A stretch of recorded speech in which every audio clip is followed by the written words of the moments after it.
Normally, kapag may dumaan na bagyo sa Pilipinas, we would only report the damage. Pero, pag yung damage na nire-report mo, hindi mo naka-quantify, alin doon yung impact ng mitigation? Alin doon yung impact ng measures that you put to reduce risk? So, yun yung gusto namin malaman. For you to be able to establish that, kailangan mo makapag-establish ng scenario na, okay, ano ba mangyayari kung walang dumating na disaster?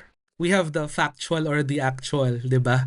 Counterfactual is just an alternative reality, basically a simulation of an alternative reality na hindi nangyari yung mga conditions na nandun sa actual. So yun basically yung technical na definition ng counterfactual. And we're able to use that analysis para ma-compare nga yung mga different na mga impacts, like impacts of earthquakes or impacts of policy. Sa tuwing nagbabasa kayo ng mga research papers, nagtataka din ba kayo kung paano ito naisipan gawin ng mga researchers? Paano nila na-transform ang idea nila para maging isang actual na research project? Saan sila kumuha ng funding para magawa to? Paano nila nalaman na ang results nila ay pwede na nilang ipasa for publication? Dito sa Behind the Science podcast ay kakausapin natin ang ating mga Pinoy scientists para ibahagi hindi lang ang mga resulta ng kanilang pag-aaral kundi pati na rin ang mga behind the scenes or behind the science stories nito. Simula sa kung paano nila ito naisipan gawin hanggang sa na-publish na nila ito. So this podcast is in partnership with the UP Resilience Institute, the Philippine Agricultural Scientist, the Philippine Journal of Fisheries, and SciEngJ. So ang UP Resilience Institute ay long-time partners na namin dito sa podcast. Nung nagsisimula pa lang kami, nandyan na sila para tumulong sa amin. At para lang sa kaalaman ng lahat, ako ngayon ay isang UPRI Research Fellow. The Philippine Agricultural Scientist is the first international journal in the Philippines and Southeast Asia in the field of agriculture. It is published by the University of the Philippines, Los Baños, College of Agriculture and Food Science. It publishes articles in the fields of tropical agricultural science and related areas including environmental science, food science, engineering, biotechnology, economics, rural sociology, development communication, agroforestry and silviculture, and marine and fishery science. The Philippine Journal of Fisheries is the official publication of the Department of Agriculture, National Fisheries Research and Development Institute. It covers all aspects of fisheries, both in basic and applied sciences, as well as related fields of studies such as capture fisheries, aquaculture, post-harvest technology, marketing and industry, ecology, oceanography, conservation, biotechnology, food safety, socioeconomics, and systematics in freshwater, estuarine, marine, and other identifiable water habitats. SciEngJ, formerly known as the Philippine Science Letters, is the official journal of the Philippine American Academy of Science and Engineering. It covers studies in the natural, physical, mathematical, computational, and social sciences, including those related to agriculture, health, engineering, environment, education, and technology. So kung may paper kayong gustong i-publish at pasok ito sa scope ng mga journals na ito, please consider submitting to one of them. At syempre, importante, take note na hindi kayo pwede mag-submit ng sabay-sabay sa 3 journals na ito. Kasi bawal yon. Dapat sa isang journal muna kayo mag-submit. At ang mga journals na to ay index na rin sa Web of Science, Scopus, ASEAN Citation Index, and sa Imago Journal Ranking. Kaya masisiguro nyo dito ang mataas na standard at mabusisi na review process para masiguro ang high quality papers na pinapublish. So if you're interested in publishing your research in one of these journals, check nyo ang guidelines at ang links ay nasa description. Magandang araw mga kapwa-siyentista at welcome sa isa na namang episode ng Behind the Science podcast. Ako si Paul Flores, ang inyong host, and our guest is a civil engineer, academic, and consultant with over 15 years of experience in infrastructure resilience, disaster risk management, humanitarian response, and sustainable construction. He earned his BS Civil Engineering degree, graduating cum laude from UP Diliman in 2019, placing 6th in the Civil Engineering Licensure Examination, and received both his master's and PhD degrees in Civil Engineering from UP Diliman and the University of Auckland, New Zealand, respectively. He taught at UP Diliman for 14 years and previously the director of the UP Building Research Service and was the head of the UP-ICE Construction Engineering and Management Group. He is an international fellow of the UP Resilience Institute and currently serves as a tenure-track lecturer in built environment and construction at Massey University in New Zealand. So without further ado, let's all welcome Engineer Harold Aquino. Hello. Salamat sa pag-invite sa akin. Ayun, so welcome po sa sa podcast na Sir Harold. Bago pala tayo magsimula, kung nag-enjoy kayo sa podcast at gusto nyo ang ginagawa namin dito, paki-like naman ng episode na ito at mag-subscribe na rin kayo sa mga social media platforms ng Behind the Science Podcast. So makikita nyo kami sa Spotify, YouTube, Apple Podcast, and Facebook. At paki-rate na rin kami ng 5 stars para mas madami pa tayong maabot dito na audience.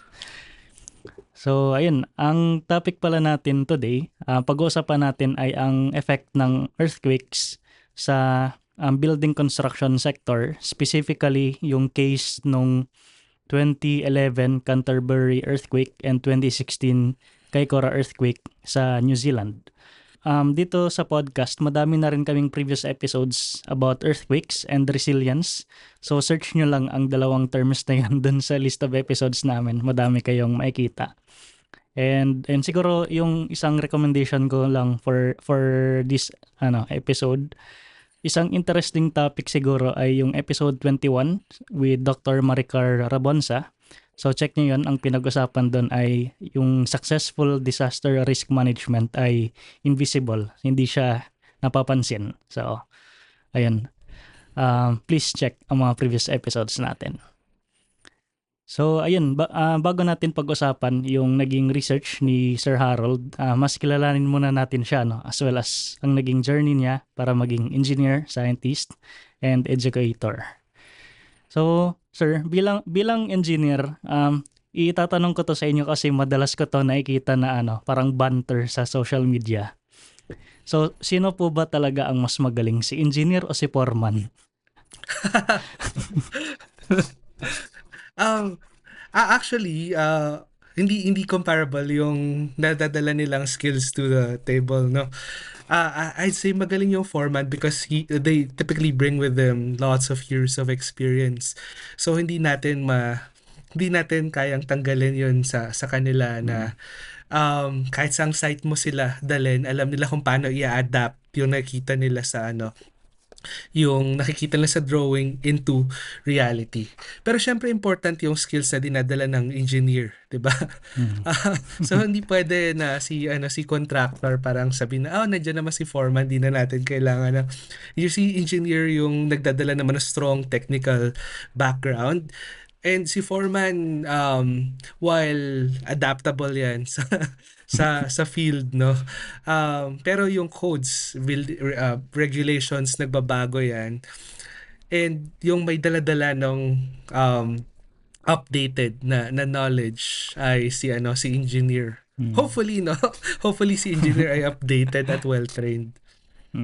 Pero siguro sir, siguro follow up ko lang din in case hindi masyadong familiar din yung audience sa pinagkaiba ni engineer at ni foreman. Ano po ba yung parang pinagkaiba ng dalawang taon na yan sa pagdating sa isang construction site? Ano yung main functions nilang dalawa?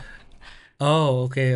Sa totoo lang, actually, si engineer can be a foreman. Basically, si foreman, siya parang COO. sa isang kumpanya. In the context of a construction project, si foreman yung nag-ensure na lahat ng mga nagtatrabaho dun sa construction site are doing what they're supposed to do, and they're doing that correctly. Si engineer, typically may tinatawag din tayo na site engineer. So yun nga, siya yung nag-ensure na according to the specs na dinesign yung nilalagay, yung actual na kinoconstruct doon. Ayun. So hopefully na-enlighten natin yung mga tao. Although nakakatawa yung mga memes na mga meme videos na ginagawa ng mga tao online. So sir, kayo po, bakit naman po kayo civil engineering? Medyo mahabang storya. Nung high school ako, ang gusto ko talagang kunin ay along the lines of MBB, Molecular Biology and Ah, Biotechnology. Kasi paborito ko nung high school, bio at saka chem. Tapos yung most of my friends, yun yung sinulat nila nung nag-apply for UPCAT. Pero yung dad ko back then was in the real estate business. mhm. Hindi ko tatay ang sila Diskaya, no. So nag-isip siya no na sige, since nagbebenta siya ng mga lupa, baka magandang i-package dun sa services yung pagtayo ng bahay dun sa Mm. lupang mabebenta namin. So he wanted to venture into construction and civil engineering. Although it turned out nagkaroon din kami nung maliit na business on that, but I ended up staying with the academy. Mas enjoy ko yung research behind dun sa civil engineering project development. Pero out of all the fields ng engineering, sir, hindi niyo naisipan na pumunta sa ibang field like ano ba like mechanical or electrical or Oh, something? siguro dahil masunurin akong anak, so ang nilagay ko talaga doon sa UPCAT form ay CE. Ang second choice ko ay MBB. Ah, Pero okay. ayun. Pero sabi ko nga, hindi siya yung strengths ko even nung high school. Pero okay naman kasi turned out fine. Mm. Oo nga, na ano niyo na naabot niyo na rin yung masters and PhD sa engineering. Mm. So kung hindi man ako nag-CE, malamang baka MBB or bio yung field ko, which is a whole different world from what I have now. Hmm. Pero kayo po ba, sir, right after graduation from college, graduate school agad kayo and at the same time nagturo, or parang nag-work muna kayo sa isang company or industry tapos nag Yun nag-graduate na. school? So a little bit of both. So pagkatapos ng undergrad, may board exam kasi ang CE. So ang typical Mm, pathway is nagre-review for the board exam. mm, Pero habang nagre-review, na offer na tayo na magturo, so nag-start na ako as instructor sa UP right away. mm. So nag-start ako ng graduate school ng masters a year after. Pero sabihin ko rin na I feel like it's very important to be bringing with you practical experience when you do your masters. Pero fortunately for me, nga since yung dad ko has been doing construction gigs, na exposed ako doon. So I've been doing a lot of cost accounting, a little bit of everything, no, structural design, construction management.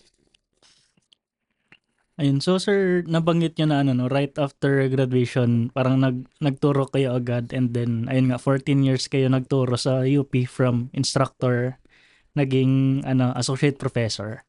So can you share din po ano po ba yung parang process ng pag-promote sa akademya para lang Oh, ma-enlighten din yung audience natin? okay. Wala pa nagkwento sa'yo sa mga UP faculty na interview. Wala pa. Actually, ikaw yung una kong tinanong ng ganito. Oh, okay, okay. So you start as an instructor.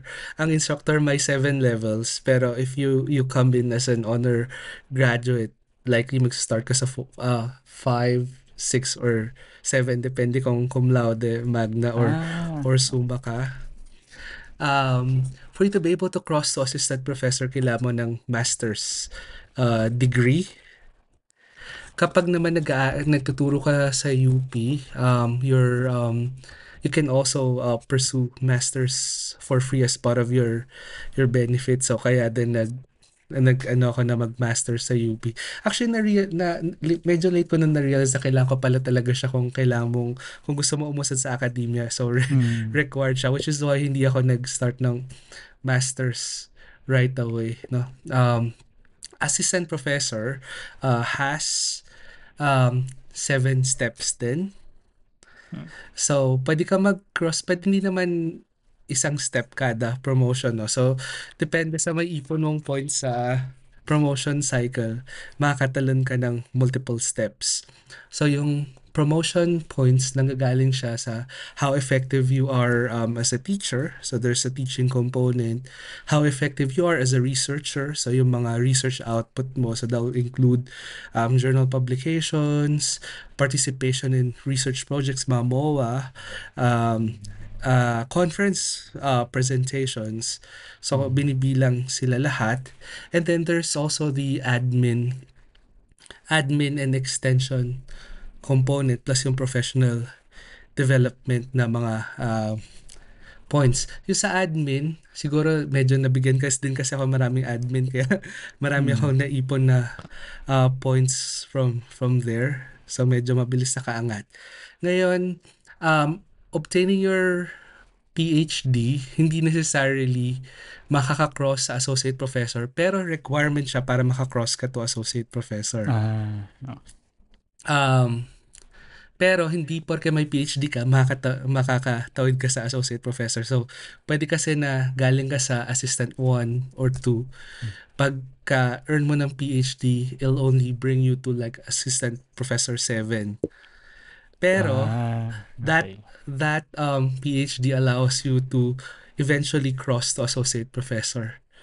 Merong mga more senior professor na nakatawid na to higher ranks without a PhD pero they're covered by the grandfather's clause. So yung typical na matagal na yung service nila and they're really seasoned and well-known sa field kaya napayagan silang mag-cross. So yun. So depende sa and important talaga na nagpa-publish ka kapag nasa academia ka, particularly if you want to do a tenure track position. Gusto ko lang i-point out na parang ang move ng UP recently is medyo inaalis yung mga instructor positions and nag-shift towards yung teaching assistantship and teaching fellowship. Oo, so Pero mas mataas ba yun compared sa instructor or parang same lang, ibang term lang siya?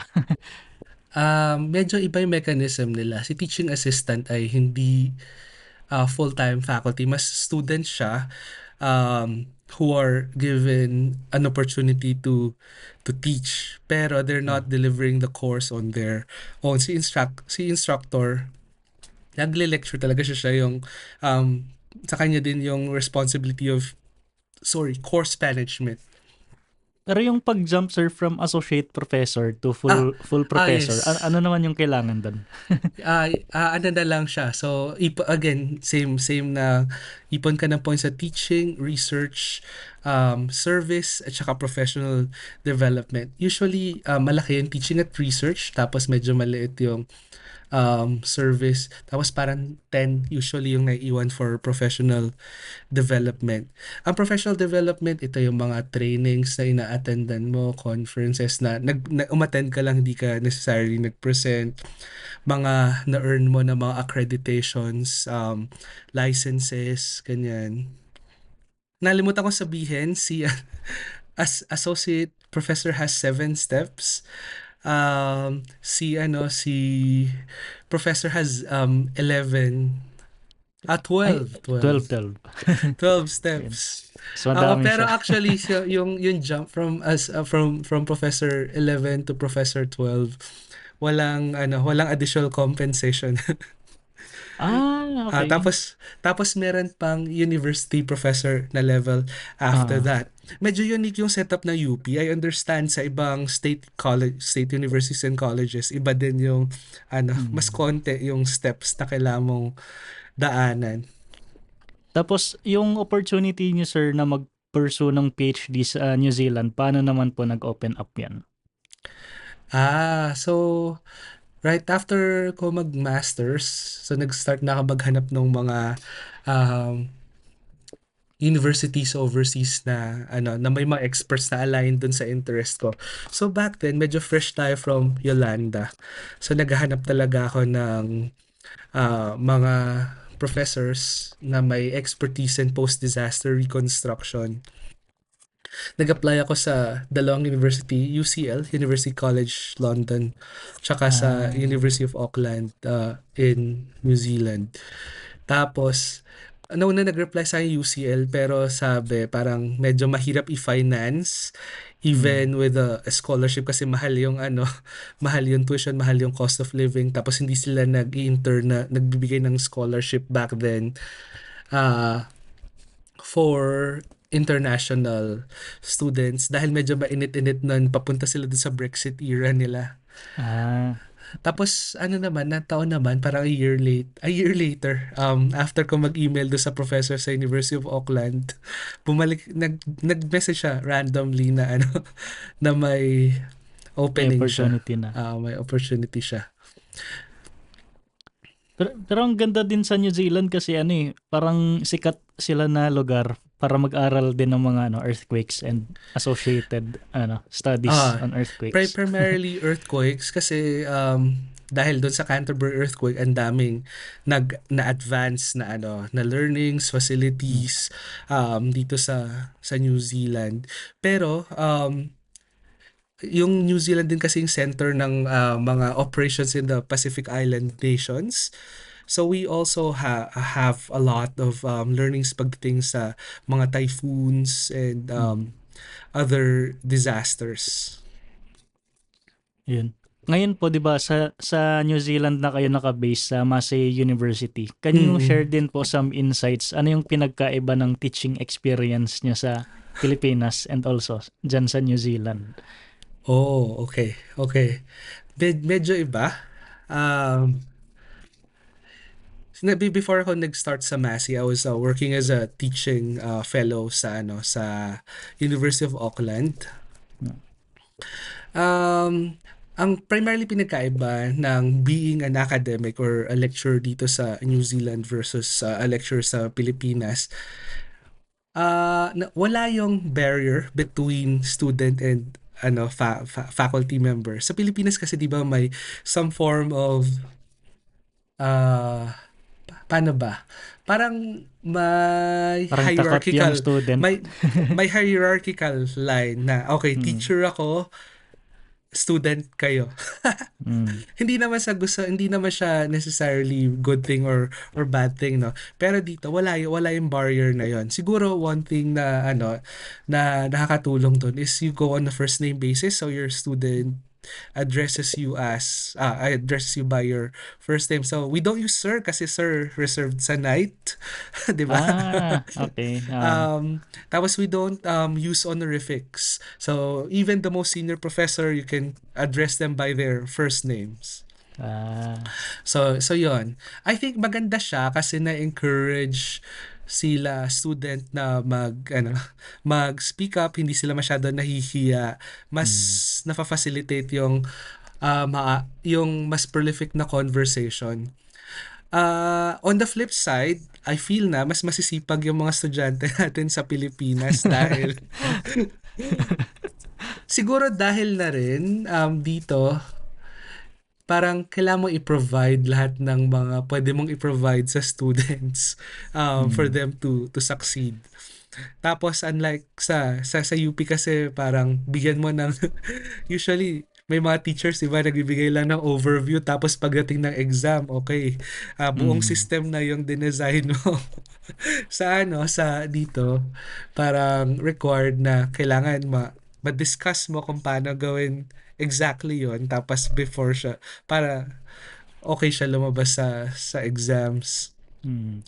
With Massey, medyo iba pang situation, no? Kasi Massey offers courses in a combined in-class and distance mode.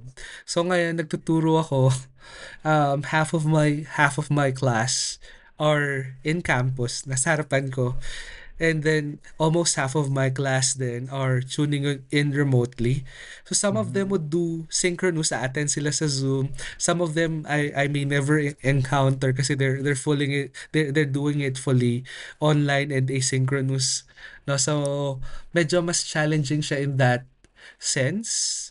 At saka iba-iba rin yung culture.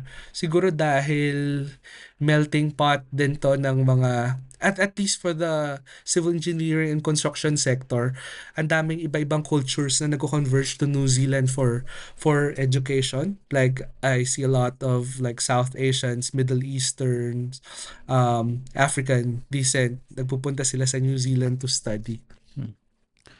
Ayun, so since nabanggit na ni Sir Harold yung pagpunta sa New Zealand para mag-study, siguro pag-usapan naman natin yung naging research niya dyan.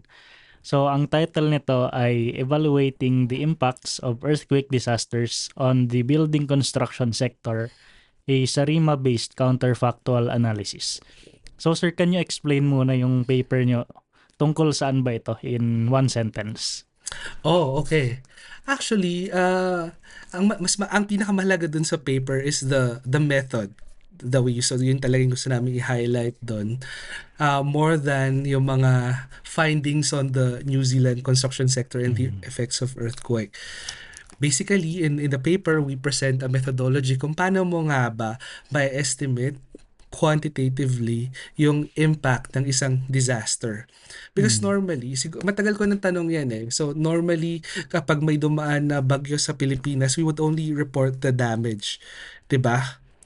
Pero, hindi mo maka-quantify yung effect nung siguro baka napag-usapan niyo ito ni Maricar, no? Kasi si Maricar is also doing Parang ganun din. counterfactual analysis. So we're along the same lines. Pag yung damage na nire-report mo,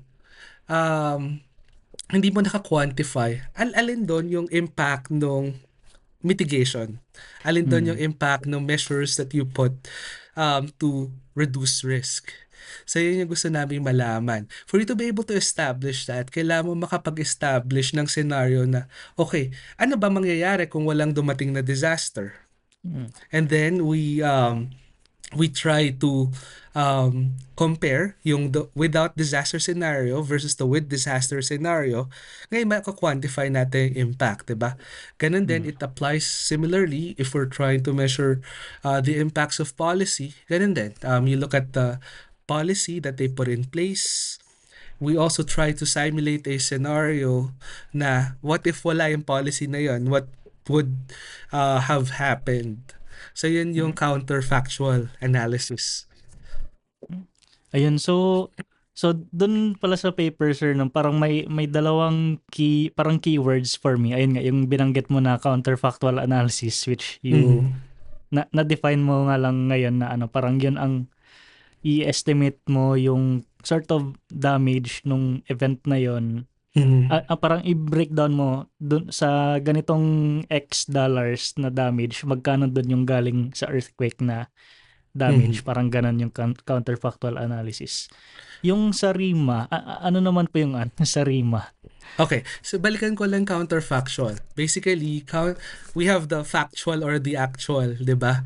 Counterfactual is just an alternative reality, basically a simulation of an alternative reality na hindi nangyari yung mga conditions na nandun sa actual. So yun basically yung technical na definition ng counterfactual. And we're able to use that analysis para ma-compare nga yung mga different na mga impacts, like impacts of earthquakes or impacts of policy. Yung Sarima, it's a time series analysis method. It stands for seasonal, autoregressive, integrated, moving average. So yun yung Sarima. So seasonal, we have to just take into account yung seasonal fluctuation. Autoregressive, ibig sabihin lang na autoregressive, ginagamit siya sa time series analysis because may mga time series na yung mga present and future values depend on past values. So that's autoregressive. Integrated kasi hindi siya necessarily moving along the same mean and the same variance, hindi ganun. So umaangat siya, so integrated. And then moving average is just to smoothen yung effect ng random fluctuations. Ayun. So speaking of yung counterfactual analysis nga yun, highly recommended na i-check niyo yung episode ni Dr. Maricar Rabonsa, episode 21. Kasi parang ganun din yung idea, yung binigay niya naman na example sa mga bagyo naman. Tapos magagamit mo siya sa policy, like for example, i-argue mo na ganito yung effort na ginawa namin para ma-reduce yung risk for this hazard. So nakasave tayo ng ganitong number of tao, ganitong amount of resources. So, parang pwede mo siyang ibida na success yung project mo. Parang ganun. Yes, yes. So, ayun. So, dito, sir, sa study nyo, bakit naman yung naging focus ay yung Canterbury at yung Kaikoura earthquakes? Anong meron sa dalawang earthquakes na to? Bakit ito yung tiningnan nyo na events? Oh, okay. So, so the study was part of a project called Can Construct. No, so Can Construct New Zealand. So it was part of my postdoctoral fellowship sa Massey University. Ang goal is for us to be able to gauge yung future demand for the construction sector plus yung future capacity ng sector. And one important aspect doon would be the impacts of like shocks, no? Sa New Zealand, isa sa pinakamalaking shock na nararamdaman would be earthquakes. Yun talaga yung pinaka-significant. And actually, Canterbury earthquake yung single most defining shock sa overall economy ng New Zealand, and more specifically in the construction sector, kasi dahil marami nag-collapse, a lot would have been rebuilt, and back then sobrang liit lang ng New Zealand construction sector. It was forced to expand. So there were a lot of migrant skilled workers coming in, engineers, construction professionals, and so on. Dumating sa point na nag-expand siya over thrice its size. Tapos nag-trickle, kaya bumilis yung construction growth in New Zealand over the succeeding years. Tapos in the paper, para syempre, we had to define the scope, no? So we were looking at two case studies para compare natin kung gaano ka-effective si Sarima-based counterfactual analysis. So tumingin tayo ng dalawang major disaster pero magkaibang scales. Para kapag i-apply natin siya into the future, alam natin, okay, if another Canterbury earthquake happens in New Zealand, how much could that impact the sector, or how much could that impact the economy? So we can generate yung function na generate namin dun sa study and apply natin yun in future scenarios. Si Kaikoura earthquake naman, it's also a mega disaster in the sense na over a billion din yung a billion New Zealand dollars din yung value na impact niya. But the impact was more localized, no, sa Canterbury region, which was the same region in New Zealand that was the epicenter din ng Canterbury earthquake. Mas mali siya in scale, mas localized siya. So tinignan natin how much really did that impact the Canterbury region, and how much did that impact the overall construction landscape in New Zealand. Ang galing din yan kasi 'di ba yung Canterbury earthquake, sir, ginawan nila yun ng museum diyan. Yes. Tama, Yes. di ba? Napuntahan ko yun eh. Yes. Tapos sa mga nag-aaral ng earthquakes, actually yung 2016 na Kaikoura earthquake, sikat siya sa mga earthquake geologist na event. Yes. Makikita mo yung photo na yun sa cover ng mga, nakalimutan ko yung title ng libro. Basta makikita mo yung rupture ng earthquake niyan sa cover ng mga ibang earthquake books. Correct. Yun, siguro additional kwento lang din kasi once lang ako nakapunta ng New Zealand, may conference tungkol sa earthquakes. Tapos nag-field trip kami dun sa rupture area nung 2016 Kaikoura earthquake. Oh, nice. So imagine 2016 siya nangyari, 2023 yata ako pumunta dun. Andun pa, kita mo pa yung kita mo pa yung mga rupture na yun. So parang hindi pa siya eroded. So very interesting na makita. Oh. Tapos malalaman mo na parang parang nagulat yung geologic community kasi parang gumalaw yung isang fault dahil sa paggalaw niya, Correct. naggalaw yung ibang fault tapos parang kung ano na yung mga nangyari. Correct. So, ayun. For Complex yung anyone tectonics, no? ng New Zealand. interesting. Ayun, so for anyone interested, and i-search nyo lang 2016 na Kaikoura earthquake. Yeah. So, dito sir, sa study nyo, ayun nga, kasi sinabi nyo na yung basically yung idea ng method ay gumawa kayo ng scenario na kung walang nangyaring earthquake, parang ganito, may ganitong scenario, tapos kinumpara nyo yung may earthquake na scenario. So ano yung methods actually to do this research? Saan kayo kumuha ng data? Anong klaseng data ba yung kinailangan to do this? And ayun, yung Okay. methodology. Good question. So, the methodology, the approach was SARIMA based time series forecasting.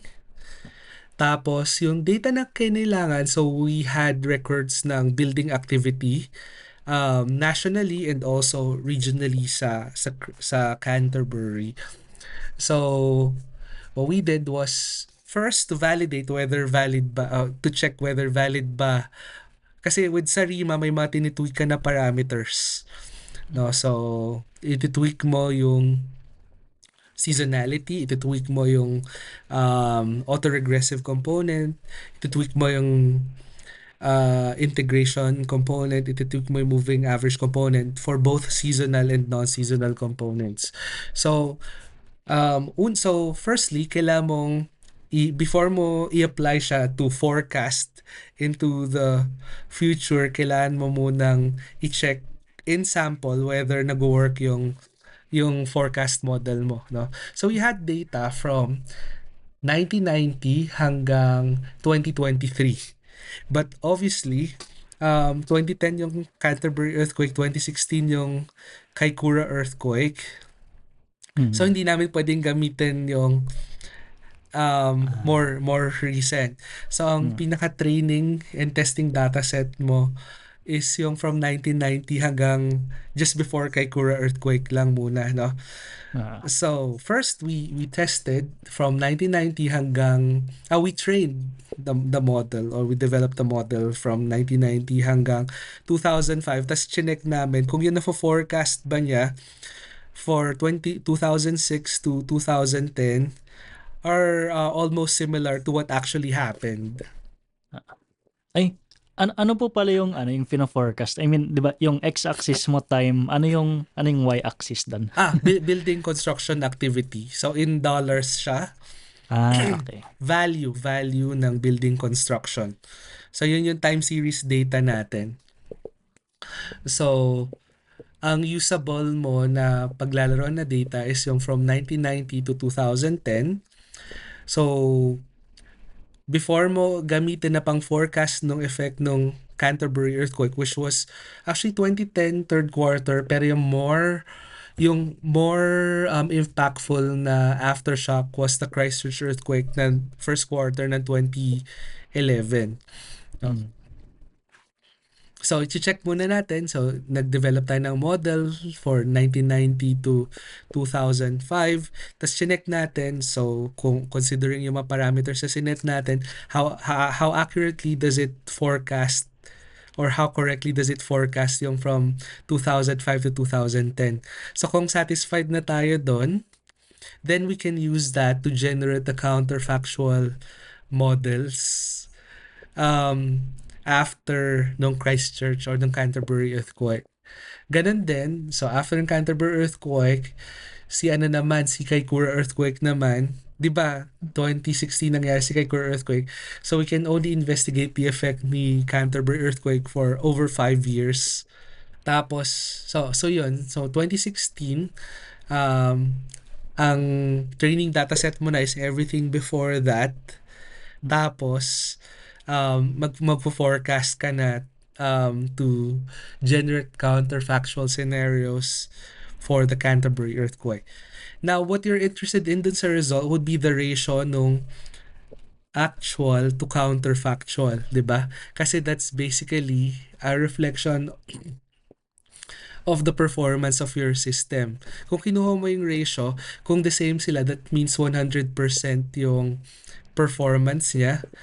Kung mas mababa si actual than counterfactual, ibig sabihin nun, you lost. Parang you lost potential or, di ba? So, mababa yung activity than what's expected.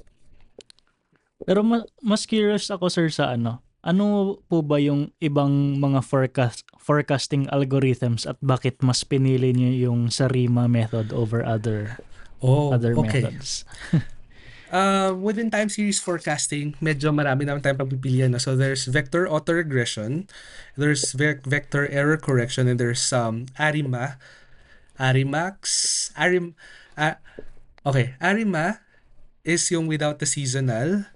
ARIMAX, if you add an external regressor dun sa model mo, that becomes ARIMAX. So yung X dun is an additional na parang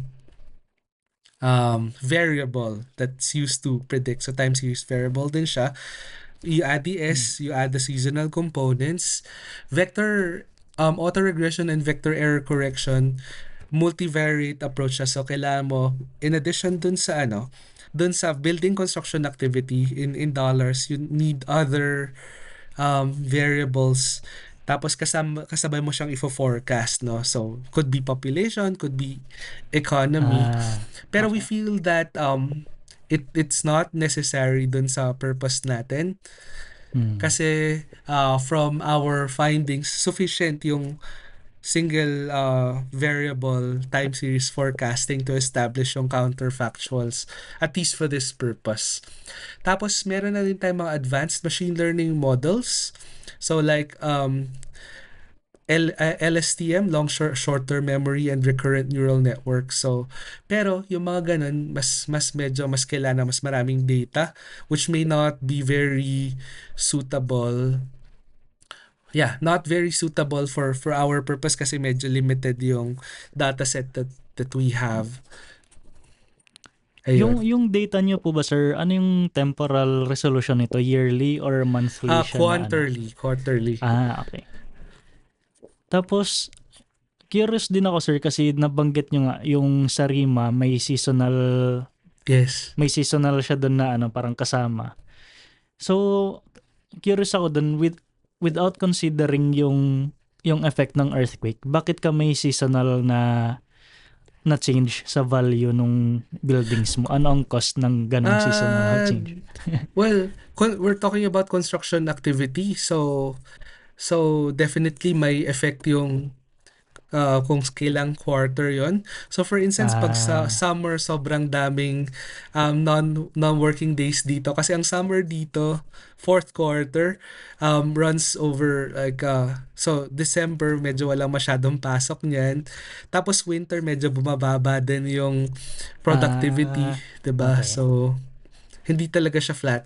And even in the context ng na kahit sa Pilipinas may seasonal variation tayo. Because yung mga sobrang maulan na araw, mas bababa yung productivity as compared dun sa, say, maaraw throughout. So, and then dito sir, sa study nyo, ano yung nakita nyo na results? But just to add to the seasonality insight, hindi lang yun yung seasonality, may seasonality din tayo that coincides with political cycles. So pag nagpapalit ng government, so that's another may seasonality mga priority cycles. Tapos bumababa di pa pagpapalapit sa Pilipinas, pagpapalapit yung election, dumadami yung construction activity. Okay. Pero pagkapasok nung next na parang bababa ulit siya.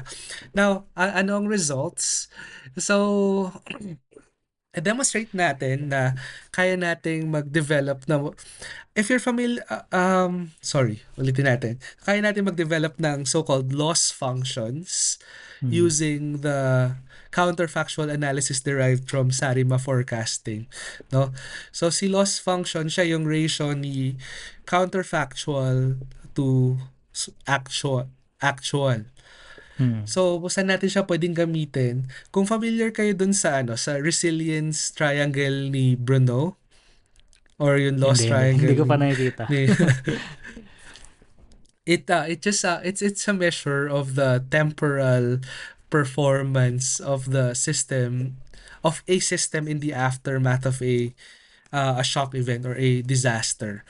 So, obviously before disaster 100% 'yan, tapos babagsak siya because of the event, tapos unti-unti siyang aangat. Ultimately the goal is makabalik ka sa 1, pero dahil gusto natin ng building back better, so may mga cases na lumalagpas siya sa 1, no? Ang findings natin sa Canterbury earthquake, actually yun yung nangyari, na bumaba siya in the during the Canterbury earthquake, or in the immediate aftermath ng Canterbury earthquake, bumagsak siya, tapos umangat siya, and eventually actually in 2.5 years time, na-exceed na niya yung 100%, umangat siya ng sobrang malaki, and that tells us na such a mega disaster could actually trigger or facilitate the expansion of the sector. So yun yung sa Canterbury earthquake, and it's not only at the regional scale, kasi we did simulations both at the regional scale and the national scale. So sa national scale, ganun din, medyo malaki din yung impact niya. At pagkatapos ng mga tao mag-work doon sa reconstruction activities, nagpunta na sila sa iba-ibang parts ng New Zealand, sa Auckland, established companies there that facilitated like more work. And siguro dahil dumami din yung kailangan na housing, so katulong din yun. Sa Kaikoura earthquake naman, regionally, na-break kasi niya yung momentum ng Canterbury earthquake. So nangyari siya, supposedly may momentum pa si Canterbury earthquake, nangyari si Kaikoura earthquake. So the loss function was a continuous loss. So pero nationally, flatline siya. So ibig sabihin, wala siyang masyadong impact at the national scale. Teka, i-clarify ko lang kung tama yung pagkaintindi ko. So, bali, Yeah. yung sinasabi niyo, sir, after nung Canterbury earthquake, parang, di ba, may decrease ka dun sa building, Activity, construction building activity. building construction activity, and then, parang naka-recover and na-exceed niya pa yung before. Yes, yes. Tama po ba? And then, nangyari si 2016 Kaikoura earthquake. Yep. So, nagkaroon ka ng decrease pero hindi siya naka-recover?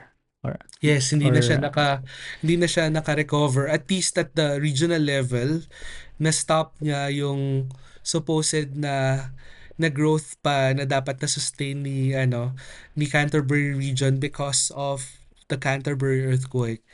So na-negate niya yon. Pero nationally, wala siyang masyadong impact. Curious pala ako, sir, sa like, how confident yung ganitong estimates niyo or mga models. Kasi, di ba, as mentioned earlier, yung ginagawa, yung counterfactual analysis, parang gumagawa ka nga ng scenario na walang earthquake. So, how do you argue na realistic yung ganitong scenario? Which is why we had to do, sabi ko kanina, before we do yung generation ng mga counterfactual sa kailangan natin, we had to test dun sa meron na tayong data. Ang tawag doon na in-sample testing. So yun nga, kung meron tayong data from 1990 to 2010, i-develop natin yung model from 1990 to 2005, iti-test natin yung ma-generate niya na counterfactual. Wala tayong significant shock na nangyari for that year. So dapat mag-a-align siya, 'di ba? So kung nag-align siya, that tells us more or less, that gives us an indication nung validity ng model natin. Ayan, interesting. Ayun, so sige, so summarize ko lang kung tama yung pagkaintindi ko sa methods, kasi medyo madami kaming na-discuss, and na rin to, 'di ba? Machine learning approach na rin to, 'di ba, sir? Tama ba? Yes. Machine learning yung method. So, ayun, bali yung ginawa ni na, sir, ay tiningnan nila yung building activity after nung Canterbury and Kaikoura earthquake. Tapos gumawa sila ng kumbaga model ng building activity without yung earthquake na scenario. Tapos ayun, nakita nila na during the Canterbury earthquake 2011, so may decrease tapos nakabawi and nalagpasan pa yung before. Pero si kay Cora hindi bumaba tapos Hindi na umangat pero hindi nakabawi. hindi na naka-recover. Hindi naka-recover sa regional pero for the national wala siyang effect. Negligible yung effect niya. Ayun. So siguro yung follow-up ko din dun, sir. Kasi 'di ba, ito New Zealand setting siya. And katulad sa Pilipinas, prone din tayo sa earthquakes. How do you see yung ganitong kind of study being applied sa Philippines? Yes. So, actually, yun nga, sabi ko, yung merit ng study is not on the findings per se, pero yung method, kasi wala pang nag-present ng ganitong method. Pero in principle, you can apply the same method not only sa construction sector, you can apply it to any sector and in another context if you have adequate data, no? So I'm thinking hindi ko pa lang na try, medyo wala pa lang time na na maggawa ng pet research, no? Pero once I have the time, I can probably scour si PSA website kung may sufficient data tayo to generate yung counterfactuals. But just the same, pwede natin tignan yung impact ng Yolanda, yung mga major events. I reckon pati mga election cycles would tell us something. So yun. The other thing na inisip kong kasi ngayon medyo pinag-uusapan ng flood infrastructure. Very, very important actually na ma-quantify natin how much we're gaining because of the mitigation measures and risk reduction measures that we're putting. And we're only able to do that kapag nga nag-establish ng baseline, which is the counterfactual, yung without disaster scenario versus yung may with disaster. Kasi kung titignan lang natin, okay, magkano yung ginastos natin at saka magkano yung damage na nakakalculate mo doon actually is already yung net result dahil nandun yung intervention in place, di ba? So yun. Pero naghanap pa ako I think kailangan ko pang maghanap ng data and kung meron tayong mga like-minded individuals na naka-tune in sa sa podcast ngayon, I'd be happy to collaborate. And I guess very useful din siya, sir, para tingnan kung effective ba yung pag-invest ng gobyerno natin sa mga ganong measures. Kasi naalala ko may pinost recently si Sir Mar ng parang investment for kung matandaan kung flood control or parang disaster related research and versus yung yung actual damage. Yes. Actually, oo, nakita ko rin yung post ni Sir Mahar. Yun nga yung pinanggagalingan ko kaya gusto kong tignan, no? Kasi for us to be able to compare apples to apples, kailangan natin tignan ano ba yung scenario kung wala yung pinag-investan natin, no? And ano yung scenario ngayon? Ibig sabihin yung difference ng dalawang scenario na yun, that's how much we benefited from our investment. So, yeah, kaya magandang tingnan. Para siyang cost-benefit analysis, pero you're firming up on the estimation of the benefits rather than doing it crudely. Kasi I've worked in a lot of benefit cost analysis for infrastructure. Medyo crude yung estimation natin at this point, no? Okay, qualitative, tapos try lang natin lagyan yan ng monetary equivalent. Pero I think we need to ground it in a more scientific approach. Ayun, so I guess madami na kaming na-discuss ni Sir Harold doon sa study niya. For anyone interested, check nyo na lang ang link doon sa study niya. Palagi naman nakalink yung mga studies dito. Yes, and open access. Yun yung maganda doon. Anyone can read, basta open access yung paper. So ngayon, sir, siguro discuss naman natin yung more on behind the scenes ng study na to. So, ito po ba, sir, ay part siya nung PhD nyo or postdoc? Ano ang naging funding situation ng study na to? Fortunately for me, postdoc siya. So, ayun, so funded na siya when I came in, Ah, and then I was given the liberty to like explore a subtopic as long as it contributes to the all goal of the project. And nagkataon na matagal ko na talaga gustong gawin yung counterfactual analysis because I've always wanted to see or to have a method kung paano natin ma-measure yung impacts nung disaster by setting the baseline.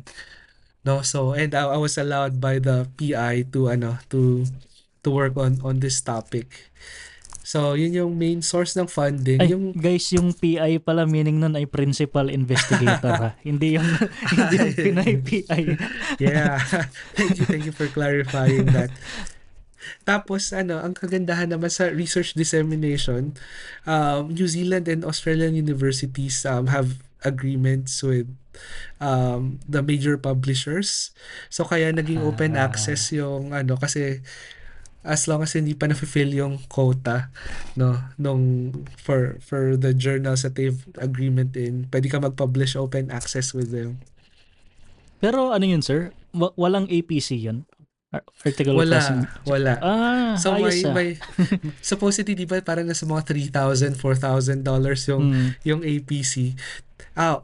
Kuko ako syempre wala akong wala akong pagkukunan ng ganong kalaki, and while the project is willing, I was actually pleasantly surprised na nung nakuha ko yung acceptance, tapos may option doon if you want to publish it open access, may ganito pang may remaining slot pa because of the agreement ng Elsevier with yes. Council of Australasian University Libraries, parang ganun. Yes. Daming pera ng Oo nga ng institution. Sana all. No? And so dito, sir, sa study mo, ano yung mga mako-consider mo na challenges in doing the study? Challenges in doing the study. I'd like to say I've been given a lot of opportunities dito kasi parang ang challenge ko actually is ko dun sobrang eager talaga mag-publish kasi habang nasa UP ang hirap mag-publish dahil you're workloaded with a lot to yes. teach. Tapos ang masasabi ko parang kailangan ng enabling environment para mag-flourish sa research. So kailangan ko lang naman ay laptop time and R or Google Colab, which both of which are free, so hindi ko kailangan malaking pera. Tapos kailangan din ng good data source, and fortunately may mga maganda yung data collection ng Stats New Zealand. I think PSA is also doing a great job. Kailangan lang ng siguro familiarity with how they curate the datasets. Ito yung medyo nakakatawa na experience kapag na-experience mo gumawa ng research sa Pilipinas at sa ibang bansa. Sa Pilipinas, pag-iisipan mo paano ka makakatipid dun sa research funding mo. Pero pag nasa ibang bansa ka, pag-iisipan mo paano mo gagastusin Correct. gagastusin yung pera mo. So, yun siguro ang challenge ni sir. Correct. Sa Pilipinas actually parang ang problema mas nakukunin yung funding for this. Dito baliktad saan mo gagastusin At saan ako hahanap ng time to write this? Kanina nabanggit nyo na parang may gusto nyo rin i-apply yung ganitong method sa Philippine setting. So in addition po with that, ano pa ang plans nyo moving forward with the research? Okay. So so during the time na nag-start ako sa research na to, tapos hanggang na-publish siya, nag-cross ako to from postdoctoral fellow to a teaching staff lecturer. So siguro masasabi ko yun pala isang challenge kasi nag-start ako mag-develop ng mga teaching materials kasabay nung pag-address ng mga comments ng reviewers. Pero the comments were very constructive. IJDRR is a International Journal for Disaster Risk Reduction. It's a very good journal. Sobrang okay yung mga editors. Um, Now, dahil lecturer na ako, no, so I have the chance to shape my own research. So, in addition to, kasi ang real line ko talaga ay nasa disaster risk management or resilience ng built environment. So medyo bumabalik ako doon. But still, nandun pa rin yung application ng analytics and machine learning. No? So yun. So sa ngayon, ang mga bago kong research projects, yung use ng robotic dogs for like Ah. post-disaster damage surveys. Ay, in relation pala with that, may previous episode din kami with Sir Rich Ibanez. Oh, Nakalimutan ko yung episode number. Basta yung pinag-usapan naman namin doon using drones naman for ano yung rapid disaster response. So, ayun. oh, okay, okay. For anyone interested, hanapin niyo na lang. Nice. Nakalimutan ko yung Hindi number. kami nakapagkwentuhan ni Sir Rich doon. Pero actually for my PhD, I used drones. Tapo sa pag gawa ng reconnaissance survey in the aftermath of a tropical cyclone. So ngayon robotic dogs yung gamit. Interesting na development sa study. So, ayun, dito pala sir sa study nyo, kailan mo na-realize na sapat na yung results mo para ipasa for publication? Oh, that's a very good question. Hindi ko alam kung parehas tayo, pero sa Pilipinas ang training natin is parang kailangan perfect, kailangan may sobra yung wow factor Mm. before mo siya i-put out there. Pero dito, as soon as I presented preliminary results sa mga principal investigators, in-encourage na nila ako, oh, sige, sulat mo na yan for a Mm. journal article. Ako yung di pa confident dun sa sa results, pero sila, oh, sige, sulat mo na yan, i-publish na natin yan. So siguro, I think sa ating mga Filipino researcher, yung nag-hold back yung perfectionism siguro, Ah, or yung calibration ng what is acceptable for for a journal publication. mm. Ayun. So, halos 1 hour na rin po tayo, sir. So, before we let you go, sir, ano ang mga advice mo sa aspiring researchers? Ako, I think I would never have reached this far without the support of excellent mentors. So sobrang important talaga to have very good mentors. Pwede bang mag-shoutout? So, sa Ay, undergrad sige, sir. ko, advisor ko si Dean Tonet Tanchuling. Tapos when I was doing my master's, si Sir Benny Pacheco, VC Benny Pacheco. And then for my PhD, yung PhD supervisor ko siya actually nag-open up ng opportunity para makapag postdoc ako. So it really helps to have very supportive and enabling mentors. So yun yung unang-unang napaka important, no? Mm. Yung pangalawa is just to keep on keeping on. Medyo minsan nakaka-frustrate maging researcher, no? Mm. Yes. Particularly, hindi ko alam, sa Pilipinas ilang beses parang sobrang dami. Downtime kasi parang ang daming limitations. Magpo-procure ka ng equipment, parang naka-isang taon na hindi pa daw. Para na-publish na yung gusto mong gawing. Yung may iba nga akong nakilala, sir, graduate na, hindi pa dumadating yung in-order Yun na nga. laptop eh. Oo, yun. Tapos 'di ba, parang excited ka sa research, tapos parang na-publish na sa ibang bansa dahil sa tagal ng procurement. But anyway, yun, tiyaga lang talaga. Tapos if there are opportunities, proactively look for opportunities overseas, kasi iba din talaga yung exposure when you're exposed sabi mo nga kanina, Sir Paul, iba yung experience ng doing Mm. research overseas. Very siya, ano ba? Freeing, very Ah, freeing ah, siya. ah. Weird nga yung pakiramdam kasi dito ako sa Japan, feeling ko ang tamad ko kumpara nung nasa Pilipinas ako. Alam mo yung ganong feeling? Kasi di ba sa Pilipinas ginagawa mo yung research mo, tapos student ka din so may class Yes. requirements, tapos may ginagawa kang admin work. Yeah, Dito wala, i-focus ka lang sa research mo. So correct. parang akala mo parang nagiging tamad ka na kumpara sa sarili mo before. Oh, pero first time kong narinig yan sa ano, Ah, sa well. from someone in Japan, no? Kasi yung mga kilala mo dito parang parang tawag nito, nasa lab talaga sila nakastay ng matagal. Ganun. Oh, at saka most ng faculty sa CE, Japan educated. Ah, So, mm. Sa akin kasi medyo iba yung setup ko eh. Hindi, once a month lang ako pumupuntang university. Para lang okay, okay. pumirma lang ng scholarship attendance ko.